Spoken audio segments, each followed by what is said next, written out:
ओम दुर्गे नमः। शिवभक्तों को शमतक राजा सुबाहु भगवती की स्तुति कर रहे हैं और कह रहे हैं, देवताओं में श्रेष्ठ ब्रह्मा विष्णु और शिव निरंतर आपकी स्तुति करते हुए भी आपके चरित्र को नहीं जान पाते हैं। मैं आपके चरित्र का वर्णन कैसे करने में समर्थ हो सकता हूँ।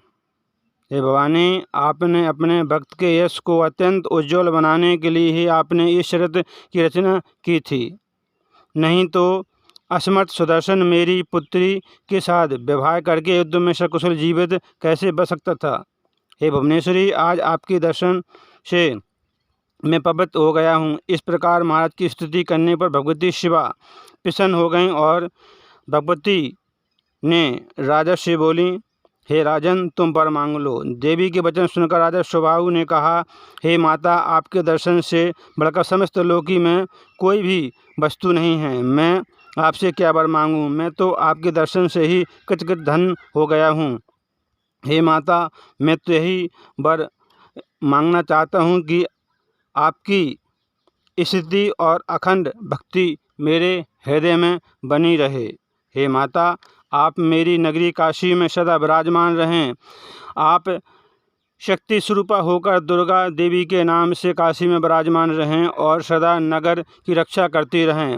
हे अम्बे, इस समय आपने जिस तरह शत्रु से सुदर्शन की रक्षा की है, उसी तरह आप सदा वाराणसी की रक्षा करें। हे देवी, जब तक भूलोक में काशी नगरी विद्यमान है, तब तक आप काशी में विराजमान रहें। आप मुझे यही वरदान दें। इसके अतिरिक्त मैं आपसे और क्या वर मांगूं? आप मेरी समस्त कामनाएं पूर्ण करें और मेरे शत्रुओं का नाश करें और जगत के सभी अमंगलों को सदा के लिए नष्ट कर डालें। राजा सुबाहु के प्रार्थना करने पर शत्रु विनाशिनी भगवती दुर्गा देवी राजा सुबाहु से कहने लगी, हे राजन, जब तक यह पृथ्वी रहेगी तब तक सभी लोगों की रक्षा के लिए मैं निरंतर इस मुक्तिपुरी काशी में निवास करूंगी। इसके बाद सुदर्शन ने प्रसन्न होकर देवी को प्रणाम किया और देवी की भक्ति के साथ स्तुति करने लगा। आपने मुझ भक्तहीन की रक्षा कर ली है। मैंने सुना है कि आपने सृजित जगत का पालन करती हैं। आपके द्वारा जगत की सृष्टि होती है और पालन और श्रृंगार सब कुछ आप ही करती हैं। और जब सृष्टि का विनाश होता है तो इसके बाद आप में ही सब कुछ समाहित हो जाता है। हे देवी, मैं आपका कौन सा कार्य करूं? मैं कहाँ जाऊं? मुझे शीघ्र ही आदेश दीजिए, मैं आपकी आज्ञा का पालन करूं।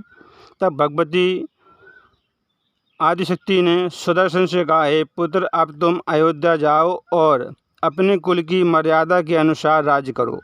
तुम सदा मेरा स्मरण और पूजन करते रहना और मैं भी तुम्हारे राज्य का सदा कल्याण करती रहूँगी। अष्टमी, चतुर्दशी और नवमी तिथि को विधि विधान से मेरी पूजा अवश्य करते रहना और तुम अपने नगर में मेरी प्रतिमा स्थापित करना और भक्तिपूर्वक तीनों समय मेरा पूजन करते रहना। और चैत, अश्विन, आषाढ़ और माघ मास में नवरात्र के अवसर पर मेरा महोत्सव मनाना चाहिए। जगदम्बा भवानी इस प्रकार कहकर अंतर्ध्यान हो गई।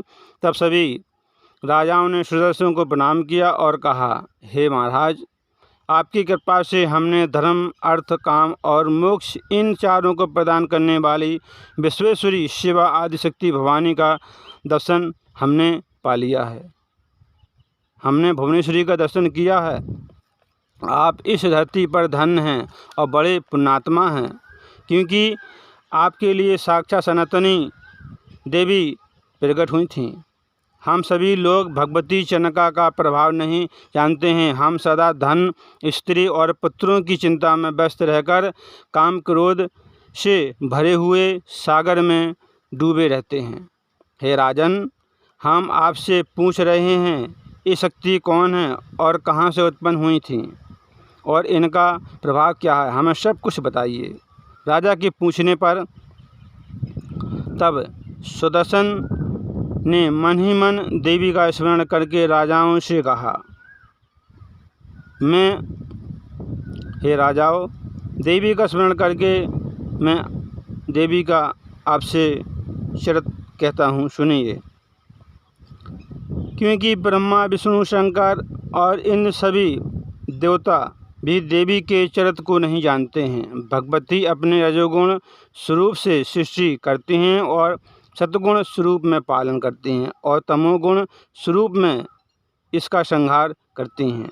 इसी कारण भगवती त्रिगुणात्मक कही गई हैं। राजा बोले, आप बाल्यावस्था में ही बनवासी हो गए थे और भय से व्याकुल थे, तब आपको देवी शक्ति का ज्ञान कैसे प्राप्त हुआ था? तब सुदर्शन बोले, हे राजाओं, बालकाल में ही मुझे देवी का बीज मंत्र प्राप्त हो गया था। मैं उसी बीज मंत्र का सदा जप करता रहता था, भगवती का स्मरण करता रहता था। ऋषियों के द्वारा कल्याणमयी भगवती के विषय में बताए जाने पर मैंने देवी को जान लिया था और तभी से मैं भक्ति के साथ दिन रात शक्ति का स्मरण करता रहता था। सुदर्शन का वचन सुनकर सभी राजा भक्ति प्राण हो गए और देवी को ही शक्ति मानकर अपने अपने घर चले गए। और फिर सुदर्शन से अनुमति लेकर राजा सुबाहु भी काशी चले गए और सुदर्शन वहाँ से अयोध्या की ओर चल पड़े। राजा शत्रुजित युद्ध में मारा गया और राजा युधाजित भी युद्ध में मारा गया और सुदर्शन विजय हुए। यह सुनकर मंत्री लोग बहुत ही प्रसन्न हुए। राजा सुदर्शन के आगमन का समाचार सुनकर अयोध्यावासी अनेक उपहार लेकर सुदर्शन के सामने आ गए। सुदर्शन और रानी का सभी लोगों ने सम्मान किया और सुदर्शन भवन में गए। उस समय बंदीजन सुदर्शन की स्तुति कर रहे थे। सुदर्शन अपने मित्रों के साथ राजभवन में गए। वहाँ पर शत्रुजित की शोकाकुल माता को प्रणाम करके सुदर्शन ने कहा, हे माता, मैं आपके चरणों की शपथ खाकर कहता हूँ कि आपके पुत्र और आपके पिता युधाजित को युद्ध में मैंने नहीं मारा है। स्वयं भगवती दुर्गा ने रणभूमि में दोनों का वध किया था। इसमें मेरा अपराध नहीं है। होनी तो अवश्य होकर रहती है, उसे टालने का कोई उपाय नहीं है। हे माता, आपने मृत पुत्र के विषय में आप शोक न करें, क्योंकि जीव अपने पूर्व कर्मों के अनुसार सुख और दुख भोगता है। हे माता, मैं आपका दास हूँ। जैसे मनोरमा मेरी माता, वैसे ही आप भी मेरी माता हैं। हे माता, आपसे और उनसे मेरे लिए कुछ भी भेद नहीं है। मनुष्य को अपने किए हुए शुभ और अशुभ कर्मों का फल अवश्य भोगना पड़ता है। सुख दुख के विषय में आपको कभी भी शोक नहीं करना चाहिए। यह सब देव के अधीन है, अपने अधीन कभी नहीं। बुद्धिमान मनुष्यों को चाहिए कि शोक से अपनी आत्मा को न सुखाएं। जैसे कठपुतली नट के संकेत पर नाचती है, उसी प्रकार जीव को भी अपने कर्म के अधीन होकर सदा रहना चाहिए। हे माता, इसी अयोध्या में मेरे नाना मारे गए थे और माता विधवा हो गई थी और भय से व्याकुल मेरी माता मुझे लेकर घोर वन में चली गई थी और रास्ते में चोरों ने मेरी माता को लूट लिया था और सारी सामग्री छीन ली थी। मेरी माता निराश होकर मुझे भरद्वाज मुनि के आश्रम में ले गई थी और विदल मंत्री और अबला दासी हमारे साथ थी। मुनियों के आश्रम में फल का सेवन करके अपना जीवन यापन करते रहे। उस समय मुझे निधन होने का जरा भी दुख नहीं था और अब धन आ जाने पर मुझे जरा भी सुख नहीं है। मेरे मन में कभी भी वैर और ईर्ष्या की भावना नहीं रहती है। इंद्रियों पर सदा नियंत्रण करके विद्वान पुरुषों को धर्म का आचरण करना चाहिए, जिससे मनुष्य को नरक में न जाना पड़े। हे माता, इस भारतवर्ष में मानव जन्म दुर्लभ है। आहार का सुख तो निश्चय ही सभी योनियों में मिलता है, क्योंकि स्वर्ग और मोक्ष प्रदान करने वाले इस मनुष्य तन को पाकर धर्म साधन करना चाहिए, क्योंकि अन्य योनियों में यह दुर्लभ है। सुदर्शन के कहने पर लीलावती बहुत लज्जित हुई और पुत्र शोक त्याग कर आँखों में आंसू भरकर बोली, हे पुत्र, मेरे पिता युधाजित ने मुझे अपराधिनी बना दिया था। मेरे पिता ने ही तुम्हारे नाना का वध किया था और राज्य का हरण कर लिया था। उस समय मैं अपने पिता और पुत्र को रोकने में असमर्थ थी। मेरे पिता ने जो भी किया था उसमें मेरा अपराध नहीं था। वे दोनों अपने ही कर्म से मृत्यु को प्राप्त हुए हैं। मैं अपने पुत्र के लिए शोक नहीं करती हूँ। मैं सदा पुत्र के द्वारा किए गए कर्म की चिंता करती रहती हूँ। अब तुम ही मेरे पुत्र हो और मनोरमा मेरी बहन है। हे पुत्र, तुम्हारे प्रति मेरे मन में तनक भी क्रोध नहीं है। हे पुत्र, अब तुम राज करो और प्रजा का पालन करो। भगवती की कृपा से ही तुम्हें निष्कंटक राज प्राप्त हुआ है। माता लीलावती का वचन सुनकर सुदर्शन माता को प्रणाम करके सुदर्शन भव्य भवन में चले गए, जहाँ पहले सुदर्शन की माता मनोरमा रहती थी।